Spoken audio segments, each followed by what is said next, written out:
This is Bloomberg UTV.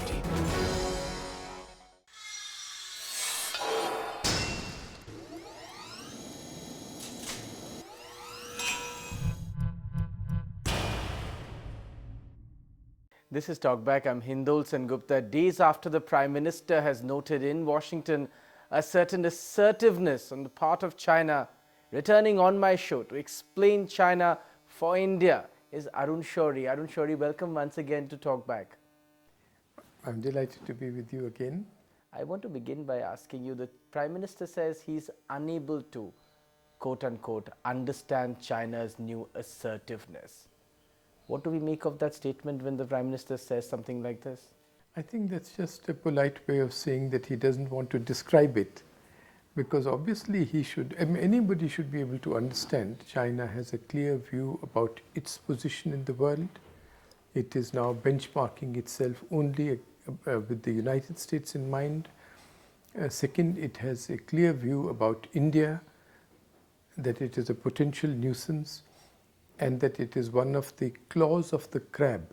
The crab is the United States wanting to contain China, and South Korea, Japan, Taiwan, Vietnam, formerly Australia, India are the claws.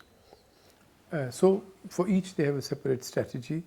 For instance, with Australia, it is to co-opt Australia into the Chinese co-prosperity zone. In the case of India, it is to keep it busy in South Asia. So this is, people like me have been just studying what Chinese are writing and saying this for 10 years. They are making no bones about any of this. And their steps, one after the other in the last 2-3 years, have been exactly the kinds of steps they started taking after 1959. Incursions on the border, not one or two, but 280. Repeated claims to Arunachal Pradesh, using every opportunity to stymie India's claims elsewhere. For instance, even the plan for lending by the Asian Development Bank, they stopped because there was a small component, very tiny component for a project in Arunachal Pradesh. So one thing after the other. In the visit of the Prime Minister, Mr. Shourie, is there anything that you've spotted that has caught your attention which is deviant from stated government positions? See, I feel that while we are shouting here and inside and outside Parliament about an event happened that 17 years ago in Ayodhya, the Prime Minister would have made commitments for the next 17 years in discussions in regard to the nuclear deal. For instance, there was a passing report, and nobody has followed up, that India has agreed to open negotiations on the Fissile Material Control Treaty. The Hyde Act had said that even before the treaty is negotiated and comes into force, India must specify a date when it will stop production of fissile material. It will completely finish our nuclear weapons program. Prime Minister, in my view, has already agreed to that. Similarly, the Nuclear Non-Proliferation Treaty, which we have not gotten into since Mrs. Indira Gandhi's time, the review comes up in 2010. And Obama has clearly indicated that all these 4-5 countries must sign up. That's right. I think discussions would have taken place on that. In fact, that's my impression. And similarly on CTBT, on the Comprehensive Test Ban Treaty. In each of the things that you're saying, it's an absolute deviance from promises made in Parliament. Wouldn't that be correct? Absolutely. Absolutely. And a person like me always kept saying, Yashwant, that you will be doing each one of these things. In fact, when the President's address took place in, I think, June or July, I said that these are the things on which the Americans will pressure you and you will agree. I said this on the floor of the House, and I am certain that those are the steps which are being taken, and as usual, they are being hidden from the people in India. My last question on the subject.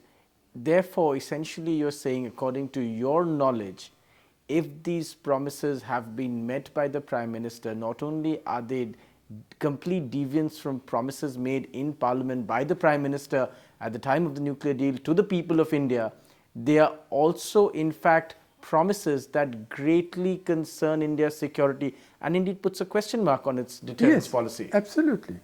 Absolutely, without any doubt at all. And they are promises foretold by all of us that you will be doing this, and the government is doing that. To what extent do you think promises such as these, if they have been made, compromises India's security concerns, especially in affecting some level of deterrence? They certainly affect our security. What happens is that these are done over a long time, one step at a time. And each time the Prime Minister very skillfully introduces one or two words. For instance, full means full civil nuclear cooperation. He would always say this. It also means these three things he would spell out: reprocessing technology, this, that and the other. In the last statement, he introduced two words. It will mean full nuclear civil cooperation in accordance with their national laws. National laws are Hyde Act, it's the 1952 Act, which prohibit all those things. So, but he just introduced that. I pointed out at that time, see, you have introduced these words which completely change, which completely stand on its head what was said earlier. That's right. So similarly, one step at a time will happen now. But I almost despair because these are things that are so obvious. But somehow the media is busy with Shilpa Shetty's wedding, and they don't want, and then they swallow and regurgitate what the government tells them. You can't count on anybody, but certainly please don't count on China to lift India into a leadership role.